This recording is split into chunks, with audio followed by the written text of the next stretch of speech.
ఈ పాటికి ఈ విశ్వమంతా ఒక ప్రకంపనాల సముదాయమని మీకు చక్కగా అర్థమై ఉండాలి. ఈ విశ్వంలో అన్ని ప్రకంపనాలను సృష్టించగల ఓ పెద్ద పియానో లేక హార్మోనియం, మెట్ల వంటి మీటలు అనంత విశ్వంలోకి వ్యాపించి ఉన్నాయని ఊహించండి. ఈ కీబోర్డ్లో ఉన్న అనంతమైన మీటలను ఒక్కొక్కటి నొక్కుతూ పోతే ఒక్కో ప్రకంపనం సృష్టించబడుతూ ఉంటుందని ఊహించండి. ఆ మెట్ల మీద మనం చీమలలాగా చిన్న చిన్న శరీరాలతో నడుస్తున్నామనుకోండి. అప్పుడు కొన్ని మెట్లు మాత్రమే కనిపిస్తాయి.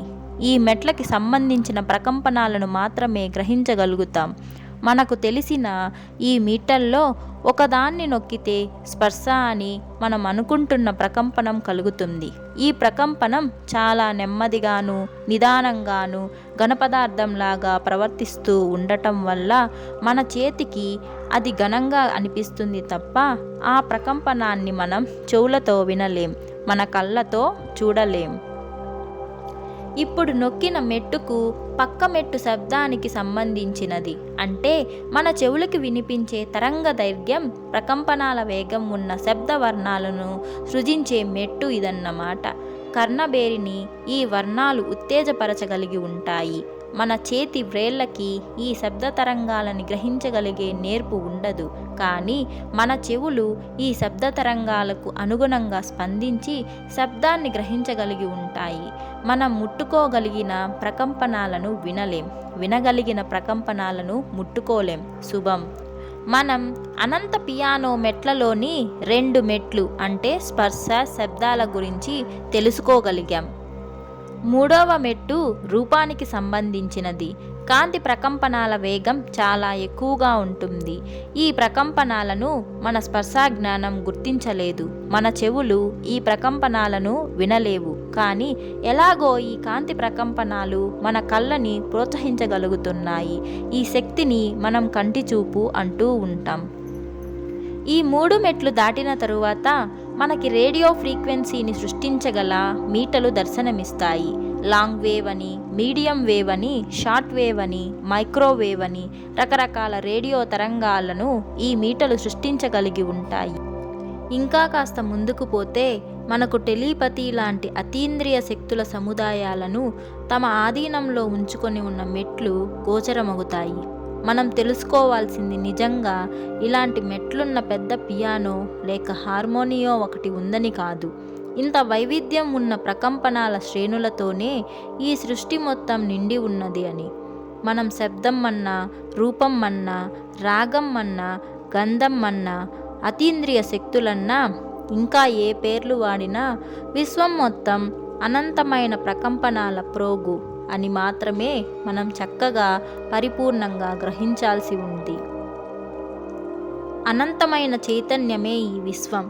ఈ విశ్వంలో మానవుని అనుభూతికి, జ్ఞానేంద్రియాలకు అందేది చాలా స్వల్పమైన పరిణామం మాత్రమే. శబ్దము, కాంతి దగ్గర బంధువులు లాంటివి. ఒక రంగు పేరు చెప్పగానే దానికి తగ్గట్టు ఓ శబ్దవర్ణం వినిపిస్తుంది. వినటానికి ఈ విషయం చాలా ఆశ్చర్యంగా ఉంది కదూ. సరిగ్గా ఇలాంటి పనిచేయగల ఎలక్ట్రానిక్ ఆర్గాన్స్ ఉన్నాయి. వాటిలో ఉన్న స్కానర్ ముందు ఓ రంగు ఉన్న వస్తువుని ఉంచితే ఆ రంగుకు తగిన రాగాన్ని ఈ యంత్రం వినిపిస్తుంది. ఈ విషయం అర్థం చేసుకోవడం కష్టంగా ఉంటే ఇంకా వినండి. మన చుట్టూ ఎన్నో రేడియో శబ్ద తరంగాలు, టెలివిజన్ బొమ్మల ప్రోగ్రాముల తరంగాలు తిరుగుతూనే ఉన్నాయి. మైక్రోవేవ్ తరంగ రూపాలలో ఎందరో మనుషులు టెలిఫోన్లలో మాట్లాడుతున్న మాటల్ని మన చుట్టూ తిరుగుతూనే ఉన్నాయి. ఇంట్లోకి వెళ్ళినా, వీధిలోకి వెళ్ళినా ఈ తరంగాలన్నీ మనం తప్పించుకోలేం. కానీ ఇవి మనకు కనపడవు, వినపడవు. ఓ ట్రాన్సిస్టర్ రేడియోనో, ఓ టెలివిజన్ సెట్టో, ఓ మొబైల్ ఫోన్, కార్డ్లెస్ ఫోనో, ఏదో ఒక ప్రత్యేక పరికరం లేకపోతే ఈ తరంగాలను మనం గ్రహించలేం, అర్థం చేసుకోలేం, ఆనందించలేం. ఈ పరికరాలన్నీ ఈ రేడియో, మైక్రోవేవ్, టెలివిజన్ ప్రసారాల తరంగాల వేగాన్ని తమలో ఉన్న ఎలక్ట్రానిక్ సర్క్యూట్ల ద్వారా గణనీయంగా, అంటే ఆ తరంగాలు మనం గ్రహించగలిగే వేగంలోకి నియంత్రించి పునర్నిర్మాణం చేసే మాటలుగా, పాటలుగా, టెలివిజన్ ప్రోగ్రాములుగా మనకి అందించగలుగుతున్నాయి. ఈ పరికరాలు పైన ఉన్న ఫ్రీక్వెన్సీలను మనకు వినిపించే ఫ్రీక్వెన్సీలలోకి మార్చుతాయని మీరు మరో మాటలో చెప్పుకోవచ్చు. ఇప్పుడు అదే పద్ధతిలో మీరు ఆలోచిస్తే ఒక్కో కాంతి వర్ణాన్ని ఒక్కో స్వరవర్ణంగా మనం మార్చుకొని వినవచ్చునని అర్థం చేసుకోవచ్చు. లేకపోతే ఒక్కొక్క స్వరవర్ణాన్ని ఒక్కో స్వరవర్ణంగా రూపొందించుకొని వాటిని దర్శించి ఆనందించవచ్చు. తూర్పు దేశాల వారికి ఈ విషయం ఎప్పటి నుంచో బాగా తెలుసు. చిత్రలేఖనాన్ని సంగీతపరంగా అర్థం చేసుకుంటే అందులో మజాయే వేరుగా ఉంటుంది. ఉదాహరణకి ఓ తైలవర్ణ చిత్రంలోని రంగులు ఓ సంగీత విద్వాంసుడికి బాసురమై స్ఫూర్తి అయి పరమానంద భరితుణ్ణి చేసి స్వరకల్పన చేయిస్తాయి. అంగారక గ్రహాన్ని ఎర్ర గ్రహం అంటామని అందరికీ తెలుసు. ఎరుపు రంగు అంగారకుడికి చిహ్నం.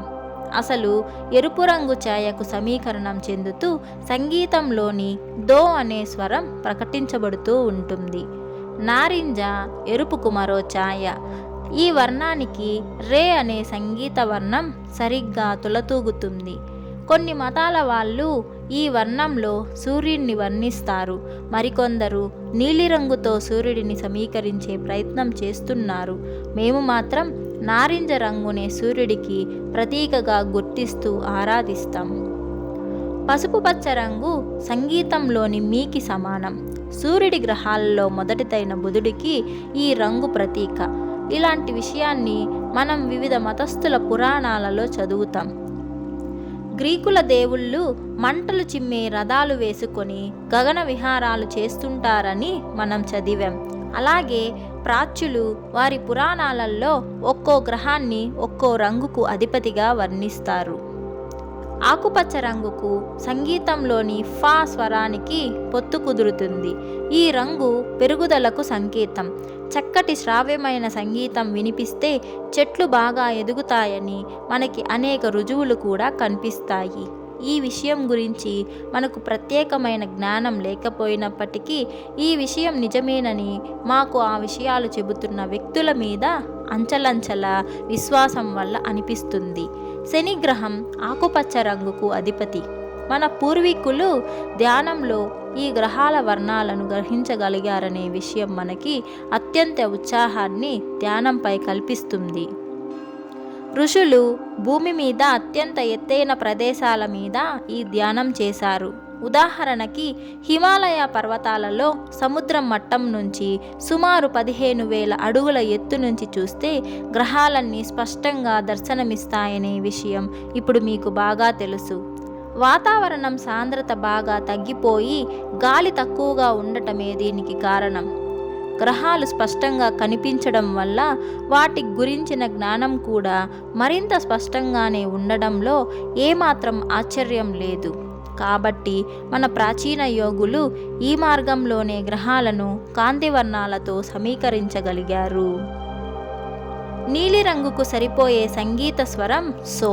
నీలిరంగు సూర్యుడికి చిహ్నమని కొన్ని మతాల వాళ్ళు అనుకుంటారని మనం ఇందాక అనుకున్నాం కదూ. కానీ మనం ప్రస్తుత చేస్తున్న సాధన అంతా ప్రాచీన హిందూ ధర్మాన్ని అనుసరించి కాబట్టి నీలిరంగును బృహస్పతికి అనుసంధానం చేస్తాం తప్ప సూర్యుడికి కాదు. ఇండిగో వర్ణం సంగీతంలోని లా స్వరానికి సమానంగా ఉంటుంది. ప్రాచ్యులు ఈ వర్ణానికి శుక్రుడికి ఆపాదిస్తారు. శుక్రుడు ప్రసన్నుడైతే మనుషులకి చిత్రలేఖన సామర్థ్యాన్ని, పవిత్రమైన ఆలోచన పటిమను అనుగ్రహిస్తాడు. మంచి వ్యక్తిత్వాన్ని శుక్రుడు ప్రసాదిస్తాడు. ఇతర హీన ప్రకంపనాలతో కూడిన మనుషుల మీద మాత్రమే శుక్రుడు కొన్ని విపరీతాలను కలిగిస్తుంటాడు. వైలెట్ వర్ణం సంగీతంలోని టీ స్వరాన్ని సూచిస్తుంది. ఈ వర్ణానికి చంద్రుడు అధిపతి. చంద్రుడి అంశ అనుగ్రహం సరిగ్గా ఉన్నవాళ్ళు కూడా చక్కటి మనశ్శుద్ధిని కలిగి చక్కటి ఆలోచనలను కలిగి ఉంటారు. చంద్రుడి అంశ కాస్త వికటిస్తే మాత్రం ఓ వ్యక్తి మానసిక పరిస్థితి గందరగోళంగా తయారై చివరికి పిచ్చివాళ్ళలాగా మారే పరిస్థితి ఎదురవుతుంది. ఆరాకు వెలుపల ఓ పొర ఉంటుంది. ఆరా అనేది మానవ శరీరాన్ని పూర్తిగా ఆవరించి ఉంటే, శరీరం చుట్టూ ఉన్న ఎథరిక్ని, అతడి ఆరాని కూడా మొత్తంగా ఒక ప్లాస్టిక్ సంచిలో పెట్టి బిగించినట్లు ఈ అమరిక ఉంటుంది. ఈ విషయాన్ని మరొక రకంగా మనసులో ఊహించుకోండి. మీ దగ్గర ఓ కోడిగుడ్డు ఉందనుకోండి. ఆ కోడిగుడ్డు లోపల ఉన్న పిండం, దాన్ని బ్యాలెన్స్ చేస్తున్న బ్యాలెన్సర్లను మీ శరీరం అనుకోండి. స్థూల శరీరం ఇది. పిండం చుట్టూ తెల్ల సొన వ్యాపించి ఉంటుంది. గుడ్డు నిండా ఈ తెల్ల సొనను ఎథిరిక్ ఆరాలుగా దర్శించండి. ఈ తెల్ల సొన చుట్టూ ఓ పల్చటి మెత్తటి పొర ఒకటి గుడ్డులో పైపెంకు కింద ఉంటుంది. కోడిగుడ్డును ఉడకబెట్టి పైపెంకుని తీసేస్తే ఆ పొరని తోలు వలిచినట్లు వలిచి తీసేయవచ్చు. ఈ పొర చాలా బలంగా ఉంటుంది. మానవ శరీరం చుట్టూ ఉన్న ఎథెరిక్ ఆరాలను రక్షిస్తూ పారదర్శకమైన ఓ సంచి లాంటి పొర శరీరాన్ని స్థిరంగా ఆవరించి ఉంటుంది. ఆరాలోని తీవ్ర ప్రకంపనాలను ఈ పైపొర కొంత చలించినా, తన ఆకారాన్ని మార్చుకున్నా, మళ్ళీ తన కోడిగుడ్డు లాంటి ఆకారాన్ని వెంటనే తిరిగి తెప్పించుకోగలుగుతుంది. నిండా గాలి నింపబడి ఉన్న ఓ బెలూన్ తన ఆకారాన్ని ఎలా నిలబెట్టుకుంటుందో అలాగే బయటి వాతావరణంలోని గాలిపీడనం కన్నా బెలూన్ లోపలి వాయుపీడనం కాస్త ఎక్కువగా ఉండడం వల్ల ఈ బెలూన్ ఆకారం సాధారణంగా స్థిరంగానే ఉంటుంది. కోడిగుడ్డు ఆకారంలో ఉన్న ఓ సెల్లోఫేన్ ప్లాస్టిక్ సంచిలో మీ ఆరా, ఎథిరిక్, స్థూల శరీరాలు ప్యాక్ చేయబడినట్లు మీరు ఊహించగలిగితే, మీరు విషయాన్ని చక్కగా అర్థం చేసుకున్నవారు కాగలుగుతారు. ఓ వ్యక్తి ఆలోచిస్తూ ఉంటే అతడి మనసు నుంచి ఆలోచనలు వెలువడి ఎథిరిక్లోంచి, ఆరాల్లోంచి దూసుకెళ్ళి ఈ పారదర్శకమైన పొర లోపలి భాగాన్ని తగులుతూ ఉంటాయి. అప్పుడు ఆ పొర పైభాగంలో ఆ ఆలోచనలకు సరిపోయే చిత్రాలు ఏర్పడుతాయి. రేడియో, టెలివిజన్ సిగ్నల్స్ సరిగ్గా ఇలాంటి పనినే చేస్తుంటాయి. ఉదాహరణకి, ఓ టెలివిజన్ ట్యూబ్ వెనకాల సన్నగా సీసా మూతలాగా సన్నగా ఉన్న ప్రదేశంలో ఓ ఎలక్ట్రాన్ గన్ ఉంటుంది. ఈ గన్లో నుంచి ఎలక్ట్రాన్లు విపరీతమైన వేగంతో బయటకు వచ్చి టెలివిజన్ ట్యూబ్ లోపలి ఫ్లోరెసెంట్ స్క్రీన్ మీద తమ కాంతుల్ని ప్రతిఫలింపచేస్తాయి. అటువైపు నుంచి మనకు టెలివిజన్ స్క్రీన్ మీద బొమ్మలు కనబడుతూ ఉంటాయి. ఎలక్ట్రాన్లు గన్లో నుంచి దూసుకువచ్చి స్క్రీన్ లోపలి భాగాన్ని తగిలి పక్కకు వెళ్ళిపోయినా ఆ చోట్లల్లో కాంతి తాలూకు జ్ఞాపకం అలాగే మిగిలి ఉంటుంది. స్క్రీన్ మొత్తం మీద అన్ని భాగాలలోనూ ఈ కాంతి తాలూకు జ్ఞాపకాలు మూకుమ్మడిగా ఓ చిత్రం రూపంతో మనకు వివిధ వర్ణాలలోనూ, నలుపు, తెలుపు పద్ధతిలోనూ దర్శనమిస్తాయి.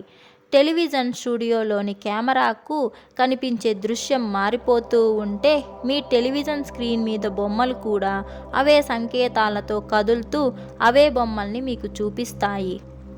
సరిగ్గా ఇలాంటి పద్ధతిలోనే మనసులో నుంచి వెలువడే ఆలోచన పరంపరలు మీ చుట్టూ ఉన్న ఆరిక్ తొడుగు మీద అనేక చిత్రాలను నిరంతరం చిత్రిస్తూ ఉంటాయి.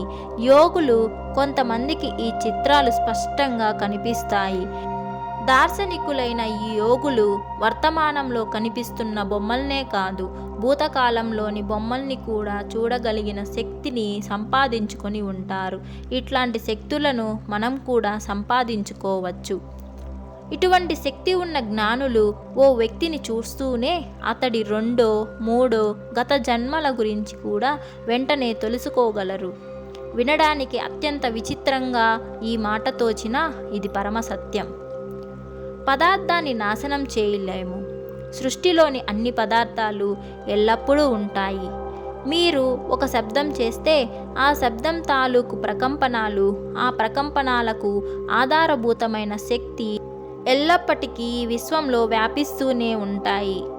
మాట వరసకి, ఒకవేళ మీరు ఉన్నట్లుండి ఎంతో గొప్ప దూరంలో ఉన్న కొత్త గ్రహానికి వెళ్ళారనుకోండి, అప్పుడు మీకు కొన్ని వేల సంవత్సరాల క్రితం జరిగిపోయిన సంఘటనలు కనిపిస్తాయి.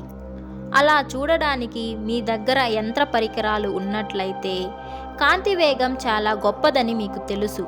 అలాగే కాంతి ఎంత దూరం పయనించినా వెలసిపోదు, తగ్గిపోదు.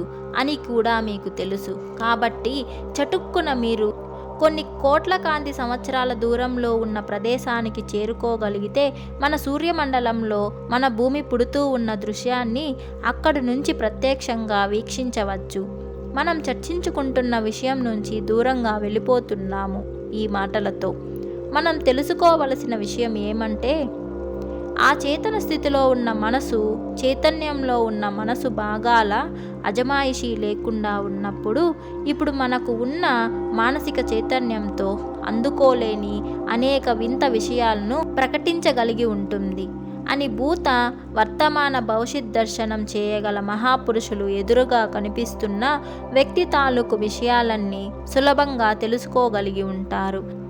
ఈ సాధన బాగా అభివృద్ధి చెందిన సైకోమెట్రీ విద్య అనుకోవచ్చు. ఆ విద్యలో ఇది దృగ్గోచరమైన మానసిక పరిశీలన అనే విభాగంలోకి వస్తుంది. మనం ముందు ఈ మానసిక పరిశీలన పద్ధతిని గురించి నేర్చుకుంటాం. ఏమాత్రం అవగాహన సంపాదించినా లేక బుద్ధి సూక్ష్మత సాధించినా ఆరాను నేరుగా చూడలేకపోయినా కనీసం గుర్తించగలిగే నేర్పును మనం సంపాదించుకోగలుగుతాం.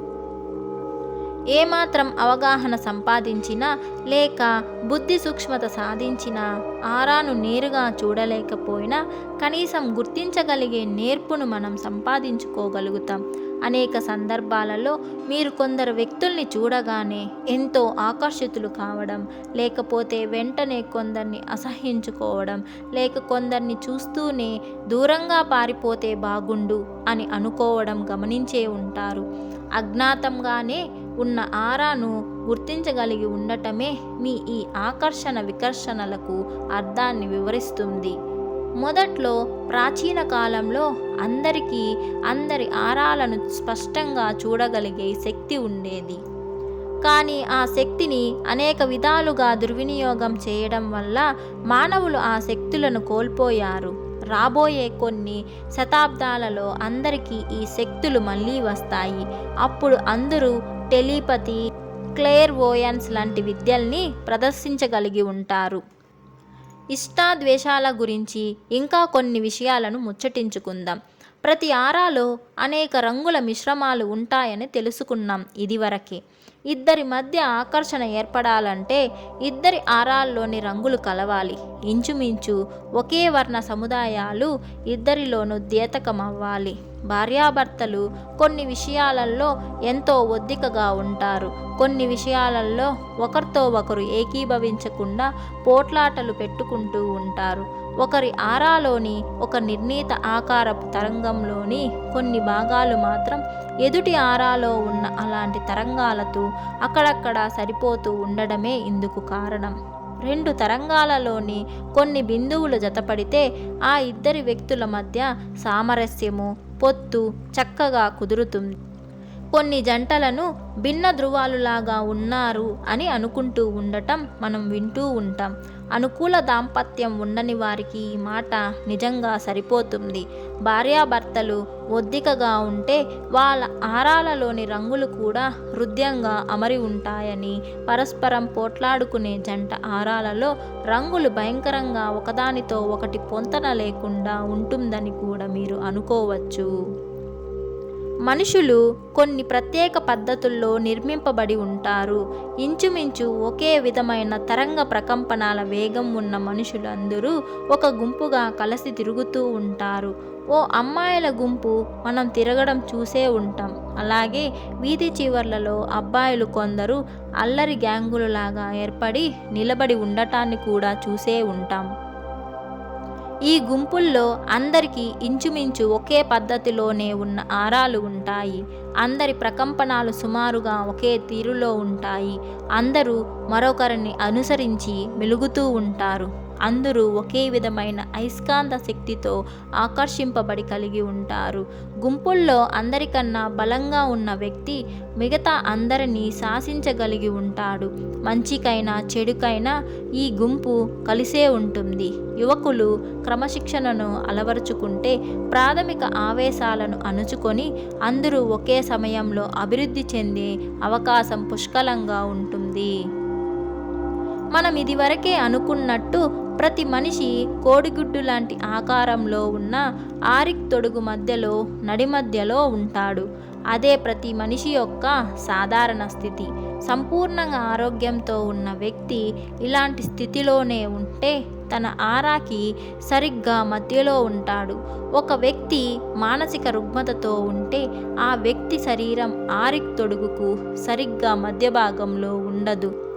అలాంటి వారిని గురించే మనిషిలో లేడు అని చెప్పుకుంటూ ఉంటారు. వీళ్ళు ఆరాలో వాలిపోయి ఉండి తమ ఆలోచనలను వక్ర మార్గంలో వ్యక్తీకరిస్తూ ప్రొజెక్ట్ చేస్తూ ఉంటారు. కొంతమంది వ్యక్తులు 2 విభిన్న వ్యక్తిత్వాలు గోచరిస్తూ ఉంటాయి. ఇలాంటి వారి ఆరాలు మామూలు మనుషుల ఆరాలులాగా కోడిగుడ్డు ఆకారంలో ఉండదు. వాళ్ళ ఆరాల్లో సగభాగం ఒక రంగుతోనూ మిగతా సగభాగం మరొక రంగుతోనూ గోచరిస్తూ ఉంటుంది. ఇలాంటి వ్యక్తుల ఆరా ఒక కోడిగుడ్డులా కాకుండా 2 గుడ్లను వంకర టింకరగా అంటించినట్లు కూడా ఉంటుంది. మానసిక రోగులకు జరిగే వైవిధ్యాన్ని సున్నితంగా ఉంటుందని అనుకోకూడదు. వాళ్లకు ఇచ్చే షాక్ ట్రీట్మెంట్ చాలా భయంకరంగా అనిపిస్తుంది. ఏం చేతనంటే వాళ్లకు ఇచ్చే విద్యుద్ఘాతం శక్తి చాలా బలంగా ఉండి వాళ్ళ ఆస్ట్రల్ బాడీలను బలంగా బయటకు విసిరివేస్తాయి. ఈ సూక్ష్మ శరీరాలను గురించి మనం తర్వాత తెలుసుకుందాం. ఎలక్ట్రిక్ షాక్ ట్రీట్మెంట్ అంటే తెలిసి చేస్తున్నా తెలియక చేస్తున్నా ముఖ్య ఉద్దేశం ఆ 2 సూక్ష్మ శరీరాలను బలంగా జాడించి ఒక్కటిగా చేయడమే. ఈ ట్రీట్మెంట్ ఆ మానసిక రోగుల మెదళ్లలో ఉన్న నరాలను ఓ పద్ధతిలో కాల్చివేస్తుంది. మనం సహజంగా కొన్ని శక్తులతో ఏర్పడి పుడతాం. మన ఆరాల రంగులు, మన ప్రకంపనాల వేగము ఇలాంటివన్నీ కొన్ని హద్దులకు లోబడి ఉంటాయి పుట్టుకతోనే. ఈ హద్దులన్నీ గట్టి ప్రయత్నంతో మనం మార్చుకోవచ్చు, మన మంచి కోసం, మన అభివృద్ధి కోసం. కానీ అధోగతి పాలయ్యే విధంగా ఈ మార్పులను సాధించడం చాలా సులభం. మహావేదాంతి అయిన సోక్రటీస్ తాను ఓ హంతకుడి మనస్తత్వాన్ని, శక్తులను కలిగి ఉన్నానని తెలుసుకోగలిగాడు. కానీ విధి ఆడించినట్లు ఆడటానికి ఆయన అంగీకరించలేదు. ప్రకృతికి ఎదురెడ్డి తన స్వభావంపై యుద్ధం ప్రకటించి తన ప్రవర్తనని ఆయన దిద్దుకున్నాడు. మహాజ్ఞాని అయ్యాడు.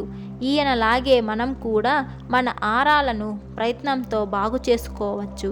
కావలసిన విధంగా మన జీవితాలని మలుచుకోవచ్చు. బురద ఎరుపు రంగు ఆరాతో ఉన్న ఓ కామపిపాసి తన ఎరుపు రంగు ప్రకంపనాలు పెంచుకుంటే కామాన్ని జయించగలుగుతాడు. నిర్మాణాత్మకంగా తన జీవితాన్ని దిద్దుకోగలుగుతాడు. ఓ మనిషి చనిపోగానే ఆరా మాయమైపోతుంది. కానీ అతని ఎథరిక్ తొడుగు మాత్రం మరికొంతకాలం వరకు కొనసాగుతుంది. చనిపోయిన వ్యక్తి ఆరోగ్యం మీద ఈ కొనసాగడం అనే అంశం ఆధారపడి ఉంటుంది. ఈ మనసు లేని ఎథరిక్ శరీరం పిచ్చి పిచ్చిగా తన పూనకాలను ప్రదర్శిస్తూ ఉంటుంది. కొత్తగా చనిపోయిన వారి సమాధుల్లోంచి రాత్రిపూట ముఖ్యంగా ఈ పిశాచాలు బయటకు వస్తుండడం చాలామంది గమనించి ఉంటారు. లేత నీలి రంగులో ఈ ఎథరిక్ శరీరాలు కనిపిస్తాయి. కుళ్ళిపోతున్న శరీరాల నుంచి ఈ ఎథరిక్ నెమ్మదిగా బయటపడుతూ ఉంటుంది. తక్కువ వేగపు ప్రకంపనాలు ఆరాలో వికారం కలిగించే మొరటు రంగుల్ని సృజిస్తాయి. ఇది అసహ్యాన్ని పుట్టిస్తాయే తప్ప ఆహ్లాదాన్ని కలిగించలేదు. ప్రకంపనాల వేగం పెరిగే కొద్దీ ఆరాలోని రంగులు ఎక్కువ తేజస్సును సంతరించుకొని మెరుస్తూ ఆ ఆరాను గమనిస్తున్న వాళ్లకు మంచి ఉత్సాహాన్ని, సంతోషాన్ని కలిగిస్తాయి. నిర్మలమైన రంగులు ఆహ్లాదాన్ని, పాలిపోయి కనిపించే రంగులు వికారాన్ని పుట్టిస్తాయని మనం అనుకోవచ్చు. ఓ మంచి పని చేసిన వ్యక్తి ఆరా చక్కగా మెరుస్తూ సంతోషాన్ని కలిగిస్తూ ఉంటుంది. అలాగే ఓ చెడు పని చేసిన వ్యక్తి ఆరా కళావిహీనమై నీలిరంగునో నలుపు రంగునో ప్రతిబింబిస్తూ దుఃఖాన్ని కలిగిస్తూ ఉంటుంది. మనం చేసే సత్కర్యాలు మనల్ని ఆహ్లాదకరమైన రోజా రంగు కళ్ళద్దాలలోంచి ప్రపంచాన్ని చూస్తున్న ఆనందాన్ని కలుగజేస్తాయి. ఒక వ్యక్తి ఆరాలోని రంగులు ఆ వ్యక్తి పరిధిని, వ్యక్తిత్వాన్ని చక్కగా ప్రతిబింబిస్తుందనే విషయాన్ని మనం ఎప్పటికీ మరవకూడదు. ఆరాలోని కొన్ని రంగులు అతని మానసిక పరిస్థితి మారితే మారవచ్చు, కానీ కొన్ని ప్రాథమిక వర్ణాలు మాత్రం ఎప్పటికీ ఒకేలాగా ఉంటాయి. మూడు మారితే రంగు మారచ్చు, ప్రాథమిక రంగులు మాత్రం మారవు. ప్రయత్నపూర్వకంగా ఆ వ్యక్తి తన స్వభావాన్ని మార్చుకోగలిగితే తప్ప. వ్యక్తిత్వం మారనంత వరకు ప్రాథమిక వర్ణాలు మారవని, ఇతర రంగులు అతని మూడ్ బట్టి మారుతూ ఉంటాయని మీరు నిశ్చయంగా తెలుసుకోండి. ఓ వ్యక్తికి సంబంధించిన ఆరాలను మీరు చూస్తున్నప్పుడు ఈ క్రింది ప్రశ్నలు వేసుకోండి. 1. కనిపిస్తున్న రంగు ఏమిటి? 2. రంగు తేటగా ఉందా? బురద కలయబెట్టినట్లు ఉందా? ఎంత స్పష్టంగా ఆ రంగులో నుంచి నేను చూడగలుగుతున్నాను? 3. కొన్ని చోట్లలో ఈ రంగులు సుళ్ళు తిరుగుతున్నాయా, లేకపోతే ఒకే ప్రదేశంలో నిశ్చలంగా కనిపిస్తుందా? 5. ఓ వ్యక్తిలో కనిపిస్తున్న రంగుల్ని సరిగ్గా అంచనా వేయకుండా ఆ వ్యక్తి గురించి అపోహపడటం చాలా సులభం. మనమేవో బురద రంగు ఊహించుకొని అలాంటి బురద రంగును అవతలి వారి ఆరాలలో చూడటం చాలా స్వాభావికం. అలాంటి పొరపాటును మనం చేస్తూ ఉండవచ్చు. కాబట్టి జాగ్రత్త వహించండి. మనం సరికాని ఆలోచనలే ఎదుటి కనిపిస్తున్న ఆరాని తప్పుగా అంచనా వేయడానికి అనుకోకుండా దోహదం చేస్తాయి. గుర్తుంచుకోండి, ఎదుటి వ్యక్తి ఆరా రంగుల్ని మనం ముందుగా మన ఆరా రంగుల్లోంచే చూస్తూ ఉంటాం. మానసిక సంగీత తరంగాల పద్ధతిలో ఓ విధమైన క్రమం ఉంది. మానవుని అన్ని భాగాల్లోంచి పుట్టే ప్రకంపనాలు తమలోంచి విద్యుత్ సంకేతాలను విరజిమ్ముతూ ఉంటాయి. ఓ వ్యక్తి తన మానసిక ప్రకంపనాల వేగానికి తగ్గట్టు ఓ సంగీత వర్ణాన్ని బయటకు వెలువరిస్తూ ఉంటాడు. ఓ తేనెతుట్టి వద్దకు వెళ్ళి నుంచుంటే తేనెటీగలు చేసే శబ్దనాదాన్ని మనం ఎలా వినవచ్చో, అలాగే మన శరీరాల నుంచి వెలువడే సంగీతాన్ని మరో జీవి బహుశా వింటూనే ఉండవచ్చు. టెలిఫోన్ వైర్లు తమ చుట్టూ ఓ విధమైన శబ్ద తరంగాలను పుట్టిస్తూ ఉంటాయి. అలాంటి శబ్ద విశేషాలనే మన శరీరం కూడా సృష్టిస్తూ ఉంటుంది నిరంతరం. జనం మెచ్చే సంగీతం ఎలా తయారవుతుందంటే, ఆ సంగీతం మానవుని ప్రకంపనాలకు అనుగుణంగా ఉండేలా సృష్టించబడి ఉండడం వల్లనే అని గ్రహించండి. శరీర ప్రకంపనాలకు కూడా ఈ సంగీతం అనుగుణ్యంగానే ఉంటుంది. బాగా ప్రాచుర్యం పొందిన కొన్ని రాగాలను అందరూ ఈలతోనో నోటితోనో అనుకరిస్తూ ఆనందం పొందుతారు. తమ మనస్సులో ఓ సంగీత ధోరణి నిరంతరం రేగుతూ ఉంటుందని కొందరు భావిస్తూ ఉంటారు.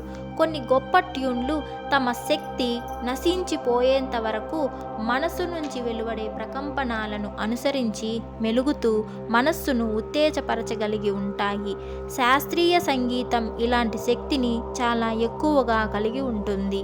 మన శ్రవణేంద్రియాలు శాస్త్రీయ సంగీతానికి అనుగుణంగా తాదాత్మ్యం చెంది ప్రకంపనాలను వెలువరిస్తూ ఉంటాయి.